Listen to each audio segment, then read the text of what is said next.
আসসালামু আলাইকুম। আমি ওয়াসিম, লেবানন প্রবাসী।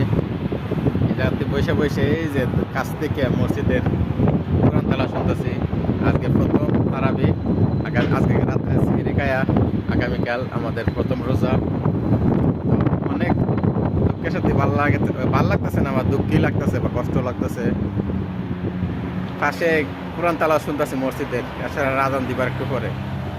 কিন্তু আফসোস, কিন্তু আজকে নামাজটা পড়ার সিস্টেম নাই। রাতের 12টা বাজে আমার ডিউটি শেষ, 12টার পর তো সময় শেষ।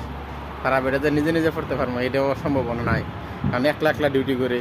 এখন বর্তমানে 7টার পর থেকে আর ডিউটি আমার একলা। খালি বসে বসে এখান থেকে খালি আফসোসই করি আর টাকায় রুজু করি। টাকা কতটুক টাকা হলে যে একটা মানুষের জীবনে সুখ আসে, এটা মহান আল্লাহ পাকি বলতে পারে। যত টাকা রুজি করি ততই লাগে। এক সময় যখন বেকার ছিলাম বাড়িতে কৃষিকাজ করছি, তখন চলতে পারছি। আর এখন এত টাকা রুজি করি, তারপরে চলতে পারি না। সকলে ভালো থাকবেন, দোয়া করবেন আমাদের জন্য। মন অনেক ঘুরে রয়েছে, মসজিদের কোরআন তেলাওয়াতের সুরের ধ্বনি উঠতেছে, কিন্তু আফসোস কিছু করার নাই। মরতে মরণের ভয়টা একটা বেশি। তো মরার পরে কি জব দেবো, দুনিয়ার দাঁড়িয়ে করতেছে, পরকালের ধরে কিছু করতে পারি না। বিশেষ করে দোয়া করবেন। আপন জন প্রতিবেশী বিভিন্ন মানুষের বিভিন্ন ধরনের উপবাদ দেয়, অনেক কিছু টাকা রুজি করে, কিন্তু টাকা যে কি জন্য রুজি করে আর কি জন্য সেটা বলার মতো ভাষা নাই।